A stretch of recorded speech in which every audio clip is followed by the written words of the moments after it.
I'm 99 years old, worth a couple $1 billion, and I'm going to let you in on a dirty little secret.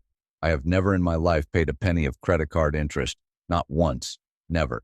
The average millennial today carries $4,700 in revolving credit card debt at 24% interest. That's not borrowing. That's slow motion suicide. If you're wondering why so many bright, educated young people in the richest country in history are still broke at 35, stick with me for the next 35 minutes, because the answer is embarrassingly simple, and almost nobody wants to say it out loud.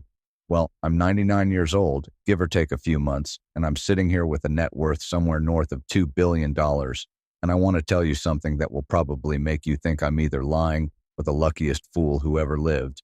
In my entire life, 99 years of buying houses, cars, furniture, clothes, airplanes, everything, I have never once, not even for 30 days, paid a single penny of credit card interest, never carried a balance, never paid 18%, 24%, 29%, or any other usurious rate the banks dream up.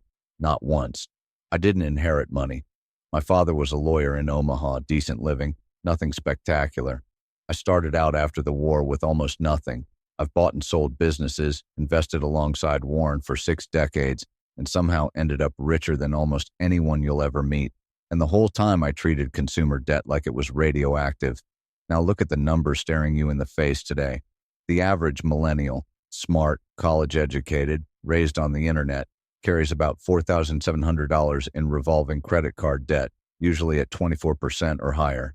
That's not borrowing. That's paying a 24% annual tax on existence just to feel normal for a few weeks. Let that sink in. The banks have figured out how to extract a quarter of whatever you charge every single year, forever, until you pay it off. And most people never do. They just keep making minimum payments and wondering why they're broke at 40. I've watched this movie before. When I was young, the trap was layaway plans and finance companies charging 18% for a refrigerator. Same stupidity, smaller numbers. Today, the numbers are bigger and the marketing is slicker, but the game is identical. Convince bright people that borrowing to consume is sophisticated adult behavior. It isn't. It's slow-motion financial suicide dressed up as freedom. You drive a car you don't own, live in an apartment full of furniture you don't own, wear clothes you don't own, and take vacations you definitely don't own. Also, you can post pictures that make you look like you're winning. Meanwhile, the interest clock never stops ticking. Every swipe of the card is a vote for future poverty. Warren and I used to laugh, dark laughter, about how the credit card companies accomplished what slave traders never could. They got the slaves to put on their own chains, polish them, and then brag about how shiny they are on social media. Here's the part nobody wants to say out loud. If you have any consumer debt right now, credit cards, personal loans, car loans longer than 4 years, buy now, pay later junk, you are not middle class. You're not figuring it out. You're not investing in yourself. You are a sharecropper for Visa and MasterCard. You just get better Wi-Fi than the old sharecroppers did. And the worst of it, you did it to yourself. Nobody put a gun to your head and said, finance that Depop haul at 29%. You walked in with eyes wide open because it felt good in the moment. I could have been twice as rich, maybe 3 times as rich, if I had simply understood this at 25 the way I understand it at 99. Not because I would have worked harder or been smarter with investments, simply because I would have had more capital to compound for an extra decade or two. The money I never wasted on interest would have been working for me instead of for the banks. Think about that. The richest men in America, Warren, me, and a handful of others, got rich the boring way. We never gave our money away to people charging us 24% to rent it back to us. You're young. You still have time I don't have anymore. But time only helps if you stop digging the hole deeper. Every day you carry high-interest debt is a day you're transferring your future wealth to strangers in Delaware who send you pre-approved offers in the mail. So if you've ever wondered why so many intelligent, hardworking people in the richest country in history still feel broke, still live paycheck to paycheck, still panic when the car needs tires, stay with me. Because the answer is embarrassingly simple, and almost nobody has the guts to tell you straight. You stay broke because you insist on paying 24% for the privilege of owning things that go down in value. Stop doing that, and the rest takes care of itself.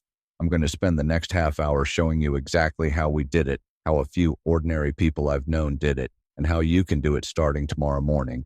No fancy tricks, Just basic arithmetic and the willingness to look a little weird for a few years while your friends financiate themselves with debt. By the time this video ends, you'll know exactly why consumer debt is the single biggest wealth destroyer of your generation and exactly what to do about it. And if you take even half of what I'm about to say to heart, your 99-year-old self will be richer, calmer, and a hell of a lot happier than most of the people posting yacht pictures today. Let me say something that will sound outrageous to most people under 40, but it's the simple truth. Consumer debt today is far worse than the indentured servitude of the colonial era. Back then, you signed up for 7 years of hard labor to pay for your passage to America. When the 7 years were up, you were free. Today, millions of young people sign up for 30-year sentences at 24% interest, and the clock never stops. You can't outwork it, you can't outrun it, and you certainly can't outsmart it by shuffling balances around. The math is merciless. Here's the dirty little calculation the banks hope you never do. Take a typical millennial situation. $10,000 in credit card debt at the current average rate of about 24%. You make the minimum payment, usually 2-3% of the balance. At that pace, it will take you roughly 35 years to pay it off, and the total interest paid will come to just under $31,000. You read that right. You will hand over $41,000 total to borrow $10,000. The banks get $3 for every $1 they lent you. That's not a loan. That's a wealth transfer program with great branding. Now multiply that across the population. The Federal Reserve says Americans currently owe more than $1 trillion in revolving credit card debt. $1 trillion. That's money that will never buy a house, never fund a retirement, never start a business, never go to charity. It simply evaporates into the vaults of the same banks that caused the 2008 crisis and then got bailed out. When I was coming up in the 1930s and 1940s, borrowing to consume was considered low class. Literally. If you bought a suit on time, people assumed you were poor and irresponsible. Today, buying everything on time is marketed as smart, sophisticated, and even building credit. Building credit for what? So you can borrow more and stay poorer longer? That's like congratulating an alcoholic for building up his tolerance. I remember a fellow in Omaha years ago, bright guy, decent job at the railroad. He came to me wanting investment advice. I asked to see his financial picture. He made $38,000 a year. Good money in the 1970s, but he had a Cadillac payment, a color TV payment, a furniture payment, and a stack of department store cards. After all the payments, he had $11 left every month. $11. I told him, you don't need investment advice. You need to sell the damn Cadillac and pay cash for a used Chevy. He looked at me like I'd suggested he eat his children. 2 years later, he was bankrupt. Same story, different decade. Today, the toys are shinier, but the trap is identical. You finance the iPhone, the Peloton, the vacation, the wedding, the dog's orthopedic surgery, anything that makes you feel alive right now. And every single one of those decisions is a vote to stay broke later. The cruelest part is the illusion of progress. You get a raise, so you upgrade the car. You get another raise, so you move to a nicer apartment and finance the furniture to fill it. Your gross income climbs, but your net worth stays flat or goes backward because the payments grow faster than the paycheck. You're running full speed on a treadmill that keeps accelerating. Warren and I have a phrase we've used for 60 years. The first rule of compounding is never to interrupt it unnecessarily. Every dollar you send to a credit card company is a dollar that will never compound for you. It's gone forever. And the younger you waste it, the more decades of growth you murder. Think of it this way.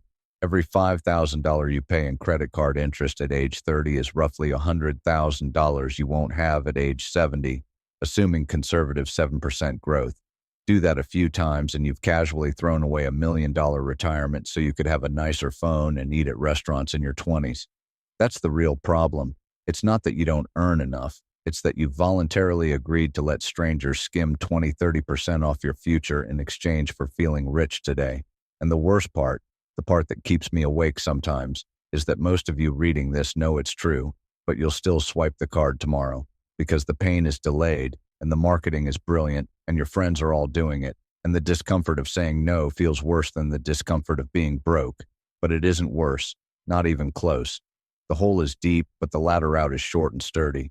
It only has 3 rungs. Spend less than you earn, pay cash, and let time do the rest.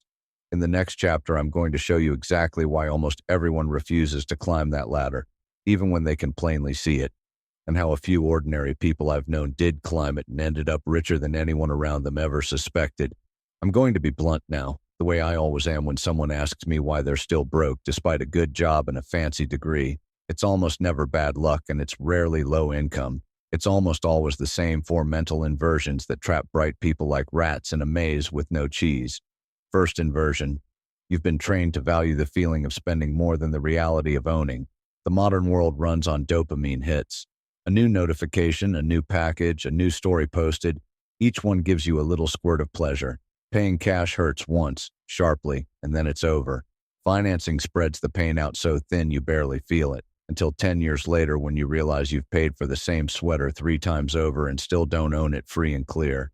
The banks figured out that if they make the pain small and constant, you'll volunteer for a lifetime of it. Second inversion. Social comparison on steroids. When I was young, you kept up with the Joneses who lived on your block. Now you keep up with 400 curated highlights from people you barely know. You see the vacation, the handbag, the new Tesla in the driveway, and your brain screams, I'm falling behind. So you finance the equivalent, because falling behind feels like death in 2025. It isn't death. It's just a photograph someone else cropped to hide their own $38,000 in credit card debt. Third inversion, the I deserve it fallacy. You worked hard this week, so you deserve the $400 dinner. You survived a breakup, so you deserve the revenge trip to Tulum on Afterpay. You put in 60 hours, so you deserve the new gaming laptop at 29% interest. Deserve is the most expensive word in the English language. I've watched it bankrupt doctors, lawyers, and tech founders who could quote Nietzsche, but couldn't balance a checkbook. Fourth and worst inversion, refusing to think backwards. The most useful mental habit I ever picked up from my old friend Benjamin Franklin is inversion.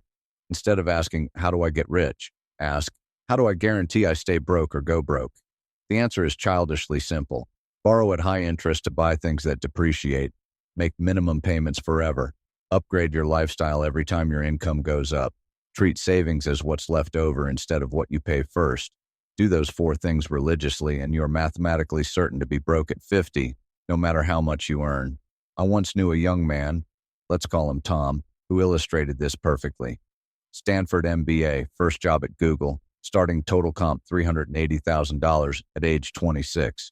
Within 18 months, he had a leased Porsche 911, a $6,800 a month loft in San Francisco, and $110,000 in revolving debt spread across 8 cards. He told me, Charlie, I'm investing in my personal brand. I told him, son, you're investing in Wells Fargo's brand. 3 years later, the options hadn't vested yet. The startup he jumped to imploded, and he moved back to his parents' basement in Ohio at age 31 with a negative net worth of $180,000. Brilliant engineer. Couldn't grasp 6th grade arithmetic. Contrast that with a warehouse manager I knew at Costco in the 1990s. Made $48,000 a year his whole career.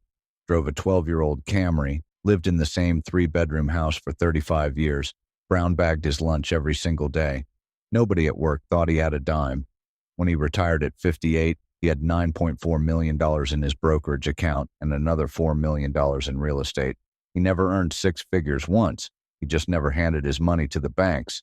Same country, same decades, radically different outcomes, all decided by whether you let the psychological traps own you or you own them. Most of you watching this will nod along, feel a twinge of guilt, and then tomorrow do exactly what you did yesterday. That's the ultimate trap. Knowing and not doing is the same as not knowing. In the next chapter, I'm going to give you the dead simple antidote that Warren and I used our entire lives. It's boring, it's unsexy, and it works every single time it's tried. The only question is whether you have the guts to be a little bit weird for 3 to 5 years so you can be free for the rest of your life. If I had to boil everything I've learned in 99 years about money down to one sentence, it would be this. The secret to getting rich in America is to arrange your life so that your income exceeds your expenses, then invest the difference at a high return for a very long time, and never, under any circumstances, interrupt the process with stupid borrowing. That's it. No hedge fund wizardry, no crypto, no options trading. Just 6th grade arithmetic and the discipline to leave your own money alone. Warren and I have lived this rule so thoroughly that it feels like breathing. I drove the same beat-up 1990 Pontiac Firefly until the floorboards rusted out. Warren still drives a 2014 Cadillac XTS with a dented bumper, because hail hit it years ago, and he never bothered to fix it. People think we're cheap. We're not cheap, we're rational. Every dollar we didn't spend on status went to work compounding at 20% plus for decades. That's the real reason Berkshire Hathaway is worth almost $1 trillion. Here is the Munger rule in plain English. If the thing goes down in value, never borrow money to buy it, ever. Cars, clothes, phones, furniture, vacations, weddings, none of them are assets. They are expenses. Pay cash or don't buy them. The only 3 debts I have ever tolerated in my life. A modest mortgage on a house I intended to live in for decades. 15-year fixed. Payment never more than 25% of take-home pay. Business loans where the spread between the interest rate and the return was so wide it would be malpractice not to borrow. Education loans that paid for themselves many times over within 5 years. Everything else is financial heroin. Spend less than you earn, always. When your income goes up, do not upgrade your lifestyle. Upgrade your savings rate. The gap between earning and spending is the only number that actually matters. I once asked a young man who came to me drowning in $87,000 of credit card debt what his monthly nut was.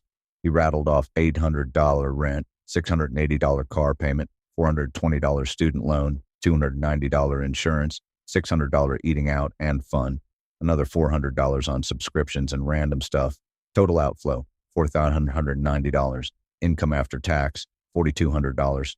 He was $10 short every month and couldn't figure out why he was falling behind. I told him, "Son, you're not broke, you're precise.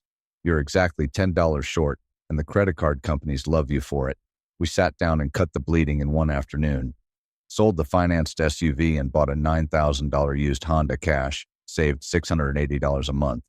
Moved to a $200 apartment with a roommate, saved $600. Canceled every subscription except internet and phone, saved $220. Cooked at home and packed lunch, saved $500. Suddenly he had $2,800 a month surplus instead of a $10 deficit. He threw every penny at the highest interest card first. 26 months later, he was completely debt-free with a $28,000 emergency fund. Same job, same degree, different math. That's all it ever is. Math plus a tiny bit of delayed gratification. People think living below your means sounds miserable. It isn't.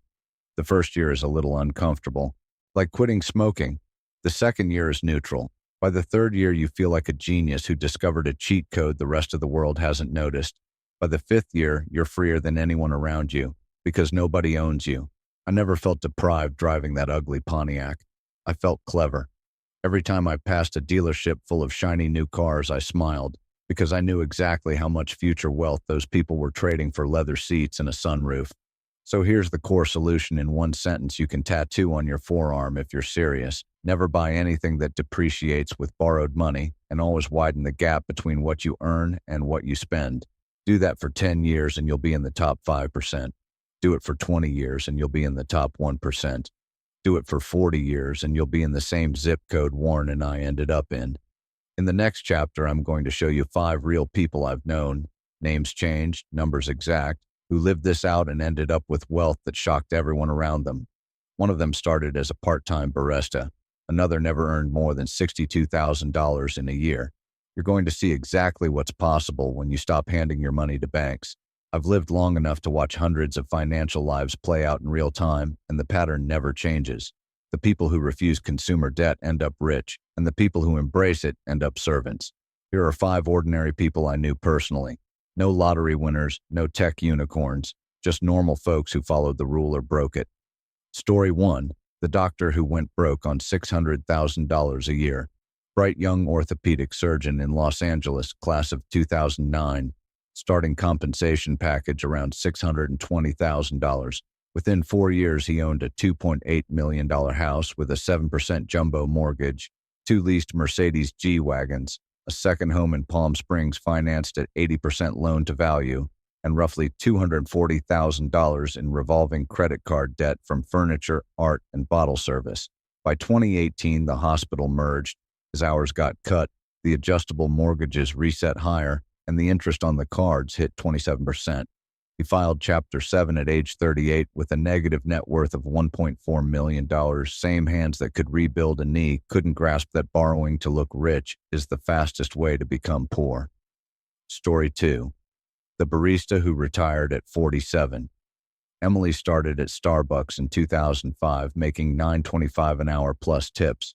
She lived in a $650 studio in Seattle, rode the bus, and put every extra dollar into the 401k and a Roth IRA. No car payment ever. She bought used Hondas with cash from Craigslist. By 2015, she was a shift supervisor making $42,000 a year. Still no debt, still maxing retirement accounts. In 2020, she rolled everything into index funds. When I last checked in 2023 at age 45, she had $187 million invested and a paid-for condo. She quit last year, moved to Portugal, and lives on $38,000 a year in dividends and interest, happier than most of the doctors I know. Story 3. The Omaha lawyer and the $93,000 wedding nice fellow, made partner at a good firm in 2008, decided he and his fiancée deserved the full fairy tale wedding. Venue, flowers, band, photographer, open bar, destination bachelor party, total bill $93,000 on 8 credit cards at 0% intro rates. The intro periods expired in 2010. Interest jumped to 19.24%. They kept minimum payments while starting a family and buying the obligatory SUV. That single weekend ended up costing them $218,000 in principal and interest over 14 years. At age 50, they still have no retirement savings outside the firm's pension because every raise went to the payment plan. One weekend bought them 14 years of servitude. Story 4. Rick the mechanic, the quiet multimillionaire. Rick owned a small auto repair shop in Lincoln, Nebraska. Never earned more than $78,000 in a single year. Drove a 1988 Ford pickup until 2019. Lived in the same 100-square-foot house he bought in 1976 for $8,500. Mortgage paid off in 1989. Every month he invested whatever was left after beans and rice. When he died in 2021 at age 78, the estate was stunned to discover $11.6 million in a Vanguard account and another $4.3 million in rental properties he'd bought with cash over the decades. The funeral was packed with people who thought he was just getting by. He never told a soul because he never needed to impress anyone. Story 5. Warren and Me, the ultimate case study. Warren bought his house in 1958 for $31,500 cash. Still lives in it. I bought my house in the 1960s for about $300,000, paid it off fast and never borrowed against it again. Neither of us ever had a car payment in our lives. We flew commercial coach for decades. We ate at the same cheap diners. Every dollar we didn't waste on interest or status went into businesses and stocks compounding at 20% plus for 60 years. The result?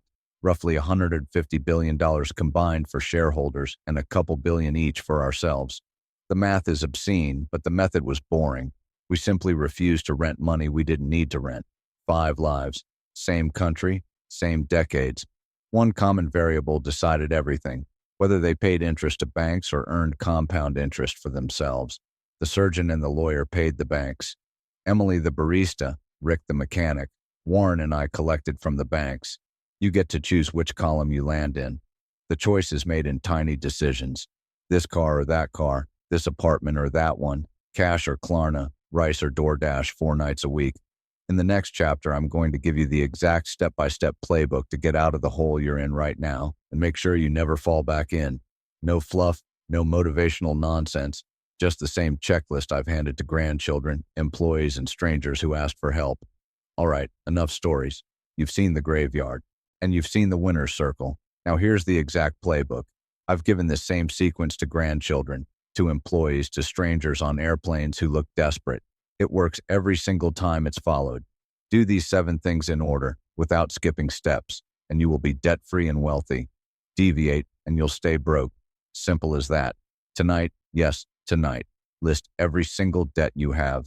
Write down the balance, the interest rate, and the minimum payment. No cheating, no, I'll round down. Exact numbers. Seeing the total in black and white is painful, but pain is a marvelous motivator. Order them from highest interest rate to lowest. That 29% store card gets attacked first. The 0% intro deal that expires in 6 months is actually the most dangerous one. Mark it in red. Call every creditor and ask for a lower rate. You'll be shocked how often they say yes if you simply ask and sound calm. I've seen 24% cards drop to 11% with one 5-minute phone call. Worst thing they can say is no. Sell or cancel everything you're paying interest on that isn't nailed down. The The financed car?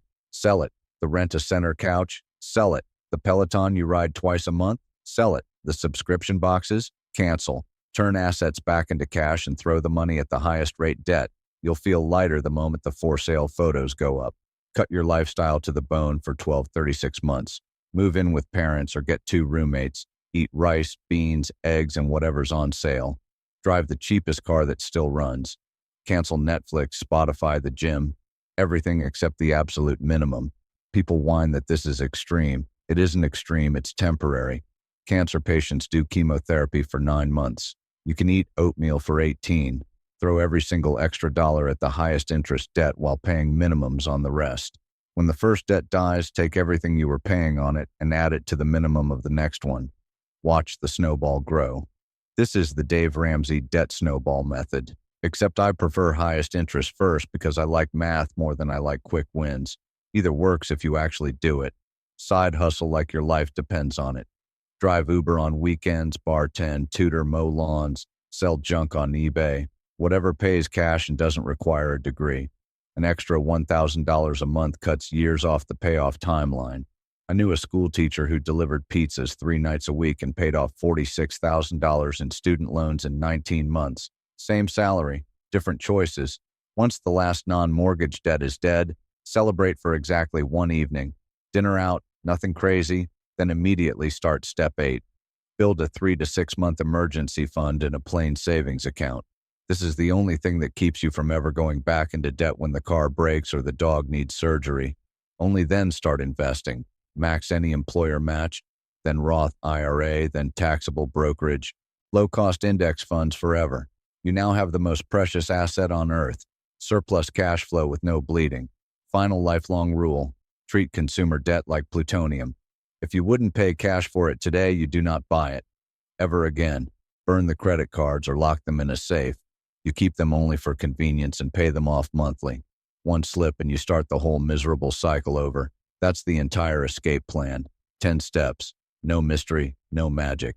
I handed this exact list to a 34-year-old software engineer in 2016 who was $187,000 in debt, mostly student loans and a Tesla. He followed it like religious scripture, sold the car, moved into a cheap apartment, worked a second job coding on Upwork nights and weekends. 37 months later, he sent me a photo of his final zero balance screen. Today, at age 42, he has a $1.1 million net worth and hasn't made a car payment since 2018. You can do the same thing. The math doesn't care about your excuses. In the final chapter, I'm going to leave you with the one thing I wish someone had drilled into my head at 25. It's not complicated, but it changes everything. You've sat through the blunt truth, the ugly math, the stories of triumph and disaster.